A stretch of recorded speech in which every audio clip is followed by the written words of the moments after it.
మన జీవితంలో ఈ వ్యక్తికి అన్నీ తెలుసు అని మనం కొన్నిసార్లు అంటాం కదా! అంటే ఎవరినైనా చూసినప్పుడు. అలాంటి అన్నీ తెలిసిన స్థితిని ఇంగ్లీష్‌లో ఏమంటారో తెలుసా?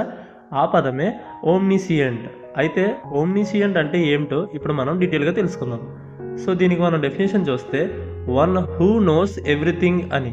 అంటే ఇది సాధారణంగా దేవుడు లేదా అత్యంత జ్ఞానవంతమైన సత్వంకు సంబంధించి వాడే పదం అనమాట. అంటే భూత, భవిష్యత్, వర్తమానం అన్నీ ఒకే సమయంలో తెలిసిన వ్యక్తినే ఈ ఓమ్నిసియంట్ అనే వర్డ్‌తో మనం చెప్పొచ్చు. ఈ పదం ఎక్కువగా దేవుడు లేదా పరమజ్ఞానం గురించి మాట్లాడేటప్పుడు వాడతారనమాట. ఎందుకంటే దేవుడికి అన్నీ తెలుసు అని నమ్మకం ఉంటది కాబట్టి మనకి. సో, దీనికి మనం ఎగ్జాంపుల్ చూసుకుంటే no human is omniscient, everyone has limited knowledge. అంటే ఏ మనిషి సర్వజ్ఞుడు కాదు, అందరికీ జ్ఞానం పరిమితమే అని అర్థం.